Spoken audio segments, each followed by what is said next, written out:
Imagine standing inside a high-tech command bunker, having just spent nearly $10 billion of your country's wealth to build the most flawless, unbreakable concrete fortress network in human history, only for the enemy to simply walk right around your wall.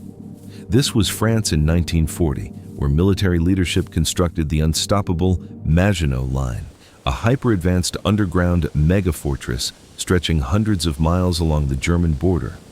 It featured air-conditioned bunkers, subterranean electric railways, underground hospitals, and massive armored gun turrets that could rise from the earth, fire, and disappear. In layman's terms, it was an unhackable, physical firewall designed to completely block a frontal assault. However, French commanders suffered from a fatal blind spot. They left the neighboring Belgian border completely wide open and undefended, stubbornly assuming that the adjacent Ardennes forest was a natural, impassable barrier of thick trees, steep ravines, and muddy rivers that no modern tank division could ever navigate. It was the ultimate architectural blunder.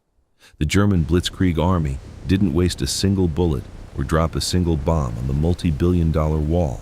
Instead, they simply drove their advanced panzer tank columns straight through the impassable forest, bypassed the entire defensive grid, flanked the French army from behind, and forced the total surrender of France in just 6 weeks, turning the most expensive shield in military history into a completely useless monument of arrogance.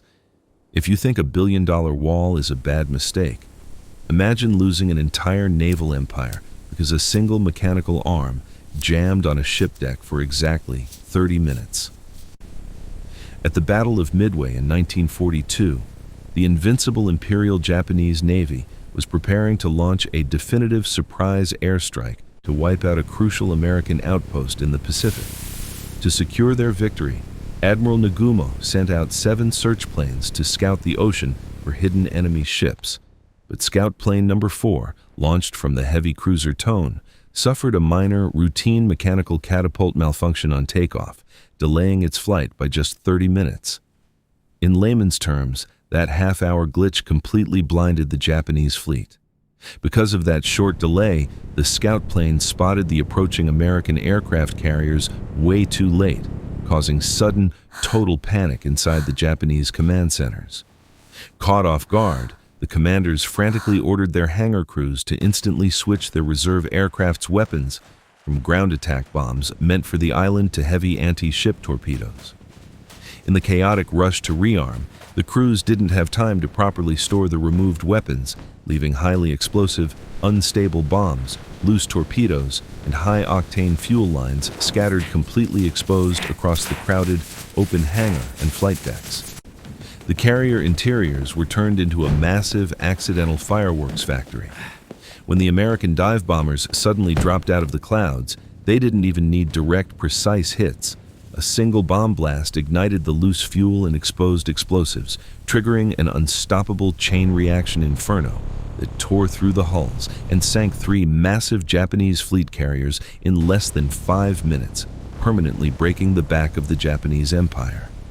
Yet, the most expensive mistake in terms of pure human lives and empire gold belongs to the ancient world, when Marcus Licinius Crassus, the richest man in Rome, led an unstoppable army of 40,000 elite legionaries directly into a burning desert death trap.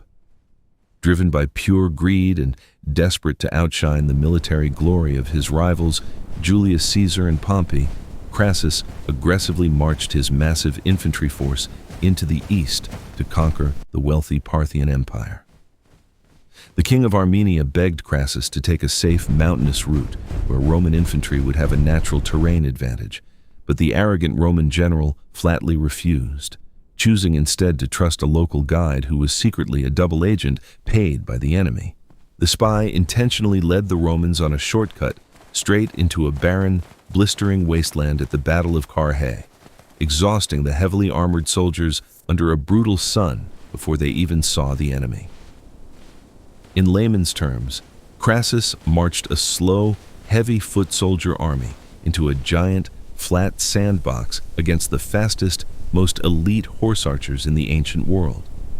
Panicking as the enemy approached, Crassus packed his 40,000 men into a tight, immobile, hollow square formation to prevent being outflanked. But this claustrophobic grouping meant the soldiers were wedged so closely together they couldn't even swing their weapons. The fast Parthian horse archers easily surrounded the massive Roman block and didn't even have to aim. They just rained thousands of heavy, armor-piercing arrows into the helpless, dense crowd for hours, keeping their supply completely endless, using a massive caravan of thousands of baggage camels loaded with extra ammunition. Realizing his men were simply sitting ducks, Crassus watched his army completely annihilated, his own son beheaded on a pike, and he himself was lured into a fake peace council and brutally executed, with legend saying the Parthians poured molten gold down his throat to mock his immense wealth. A missed section of a multi-billion-dollar wall, a 30-minute mechanical launch glitch, or a stubborn, arrogant shortcut through the desert sand prove a terrifying historical truth. History isn't changed by massive, brilliant master plans. It is broken entirely by tiny, arrogant blunders. The next time you make a frustrating mistake today, just step back, take a breath, and remember, at least your bad decision didn't cost you an entire empire.